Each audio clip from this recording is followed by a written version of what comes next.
Сулайман Тоо мындагы өрүк бадамдын гүлдөшү Ош шаарынын көркүнө көрк кошуп турган учуру. Бул коозукту көрүү үчүн келген ички жана сырткы туристтердин агымы күн санап өсүүдө. Негизинен Сулайман Тоого чыгуу үчүн эки жол каралган. Биринчиси биз турган облустук китепкана тараптагы кире бериш жери, экинчиси Черемушка кичи районунда каралган. Сулайман Тоодо да учурда наличка эмес, бардыгы картасы менен төлөшөт экен. Биз эртең-мененки 9-дан кечки 6-га чейин.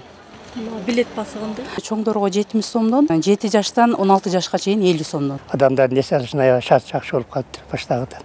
Биз илгери жүргөнүбүздө мындай эмес эле. Туштарынан чыга берет эле, азыр жакшы спонкерлер да жакшы болуп калды.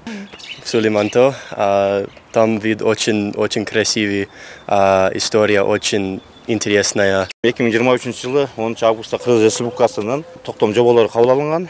Тарыхый маданий мурастарды сактоо, туура пайдалануу жөнүндө жоболорго ылайык тоого желим бөтөлкөлөрдү жана башка чипсы, крешки, семечки айрыкча күн карама алар чыгарууга тыюу салынган.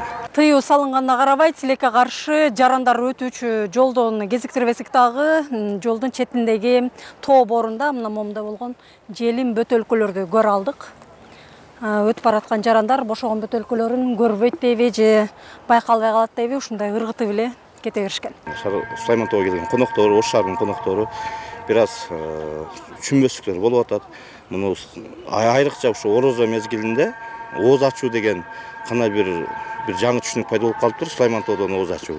Ооз ачууга жакын айрыкча кыз балдардын көпчүлүгү, жаштардын көпчүлүгү ушу Сулайман Тоого чыгып келип, ооз ачып, андан кийин таштанды калдыктарын, полиэтилен баштыктарды, желим бөтөлкөлөрдү таштоо өтө көп кездешип атат да. Эмне эле ушундай тыюу салынган? Мен эми келдим. Жактан кирип келатканда эскертиштиби, эскертпедиби? Эскертпеди.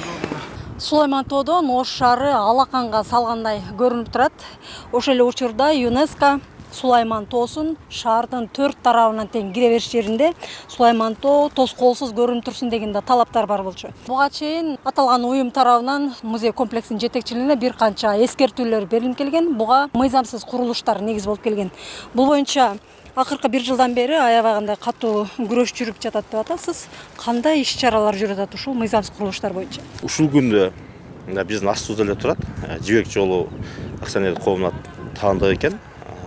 Же тагыраак айтсак, на углях кафеси турбайбы? Университеттин аркасында. Мына ушунун тегеректе 600 квадрат метр жер менен азыр такташуу же музейдин балансын алуу жөнүндө иш-чара жүрүп атат. Ошондой эле Greenhouse Сулайман Тоо мечитинин катарында кыздар медресеси, медреседен кийин эле Ош Туркмонтаж. Мына ушундай иш-аракеттер жүрүп атат. Жакшы, анан могул жерде азыр байкап атабыз да, аябай көп бактырактардын кыйылган. Эмне себептен кыйылган, качан кыйылган?